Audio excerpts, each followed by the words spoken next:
Welcome back. For those that have been joining us, thank you so much for joining us. Today we are going to talk about spirit. So with that, I'm going to turn it over to Kathy to keep my talking short so we can dive into the good stuff. Yeah, the good stuff. We have Reverend Cheryl Swing with us here today. Thank you for joining us, Cheryl.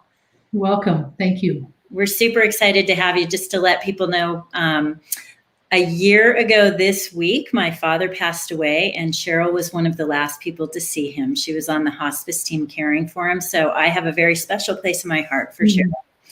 And I just noticed as I touched my heart here, I have my little sassy Tinkerbell. Nobody can see. And my dad would love that. So my daughter loves that too. Maisie loves her. Yes, I'm going to be a little sassy today as we talk about spirit and connection. So Cheryl, tell us, we're giving every guest one word. Your word was spirit. Tell us a little bit about that. Perfectly constructed spirit. So we've got the spirit of Christmas, right? The spirit of Santa Claus. In a religious context, people might think embeddedly of the Holy Spirit. But across cultures and people and different tongues, spirit to me is our human connectedness, right? That inextricable connection that we have, the spirit that's imbued among and between each and every one of us, including animals and trees, just that divine thing that brings us together and makes us feel a part of something bigger. Yeah. I was talking to you earlier about belonging too, right? How do we belong to this earth? How do we belong to one another? Yeah. And that is just a spirit, a tapestry that's weaved, right, between us.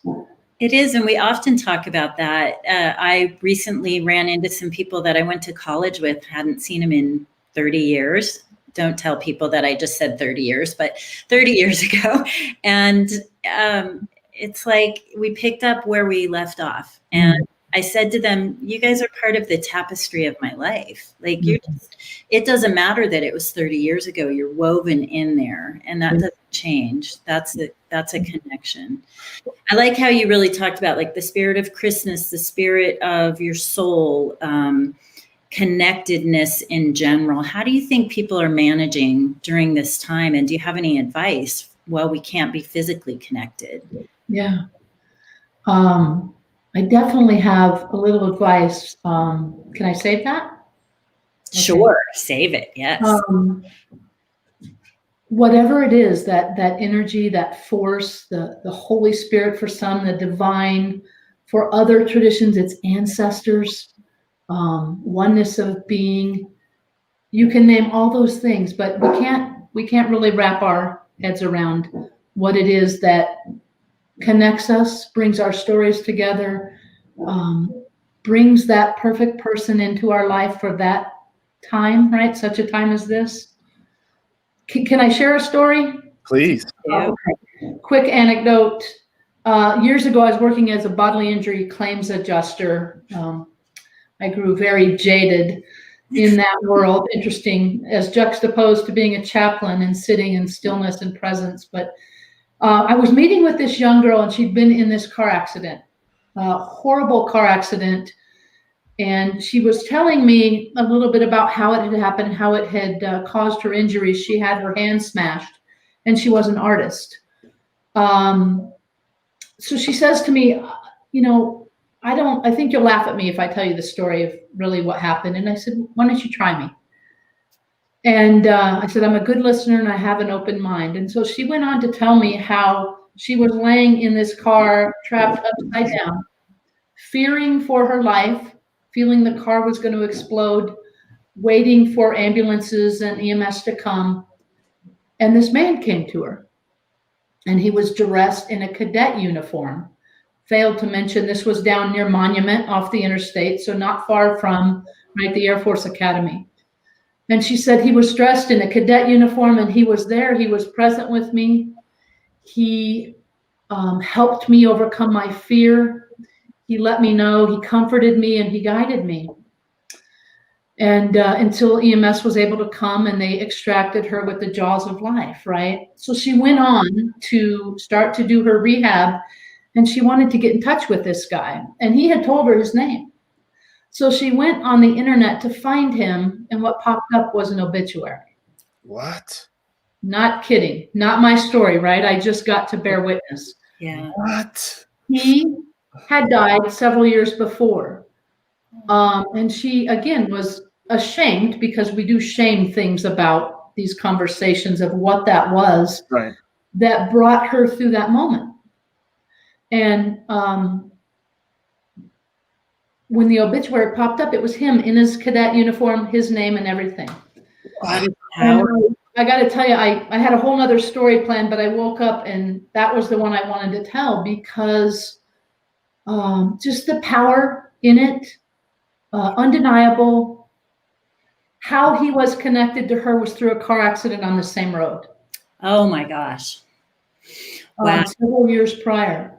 And so, Wow. I mean, we can talk about it all we want. I can't explain it to you, but the key to fashioning this type of connection and belonging is believing that we are inextricably bound, right? Yeah. Yeah. Yeah. What an amazing, that's such a powerful story. And I grew up. I got goosebumps from that. Me too. And I know probably about where that may have happened in the Monument area. I grew up in that area, and I just the connection of spirit doesn't have to be something that we can physically touch, and often it's not. And I remember when my grandmother passed, and now we're taking it in a little different direction, I think. But when my grandmother passed, I wasn't even that close with her. She didn't live close by. I loved her, but I wasn't like super, super close to her. And I smelled her perfume. I would walk into a room and I smelled her perfume years and years later. And it was a very distinct perfume. And it was, interesting. And you didn't really take it a different direction. It is part of this conversation. Yeah. I want us to acknowledge, though, that the spirit, however you want to look at it, no matter religious, non-religious, it's you're connected to people, right? And that's what matters, is our connection to each other, because, like with the young lady in the car accident, or with your story with your grandmother, we need to be open to those connections, though, and not shy away from them. I think so often, because we're the stigma tied to this spirituality, not in a religious context necessarily, but in general, we don't want to talk about it. And because we're so in need of this instant gratification. But if sometimes we sit and listen, there's these messages and moments that can only add value to our lives. And the same story, I remind you, my grandfather passed several years ago, and I think 7 years ago. He had a horrific fall. He had Parkinson's, which is one of the reasons I got into doing what I'm doing. And he came to my mother back 100% well-dressed, glasses on, looking normal. She said, like, not as grandpa was when he was in the hospital, but grandpa that she knew. And it's those things that I think are really important for that connectedness and the spirituality. Yeah. You asked about that action plan? Yes. Yeah. Children, and I won't go into these stories, but have witnessed the connection to that bigger piece through a young toddler. On the other side, right, to the elderly, and sit with them in moments at the end of their life. And I think that they bookend for us a whole different story of what we experience through life. But on each end, coming into birth, moving to whatever lies next for them, there is an openness. Even if fearful, right? There is more of an openness to experience what perhaps if we were open, we could experience throughout the arc of our life. Right? So the action for people to take is consider openness. Consider something that you hadn't considered or allowed to consider before, allowed yourself to consider. Particularly now, be still and open to the stories and the experiences of your loved ones, of your neighbor.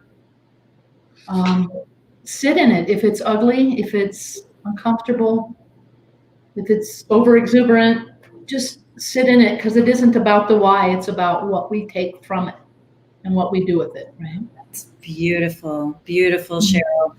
You've changed the trajectory of my day in this conversation. I do. I have chills. I have warmth. I so appreciate you, and thank you for being on the show with us today. We look forward to future conversations with you. Thank you both. Yeah. For our viewers, stay tuned for tomorrow. We've got another great guest. We're going to let you know about 3 o'clock today who it's going to be. We want to give a big thank you to Cheryl and going back to that connectedness, that spirit that we all could use right now. And we invite you to join our Facebook group. We're going to do some amazing things come January. So we want you to be a part of it, because now is the time to take action and to be open to what the future can hold. So until tomorrow at 11 a.m. Mountain Time, enjoy the rest of your day, and we will see you tomorrow.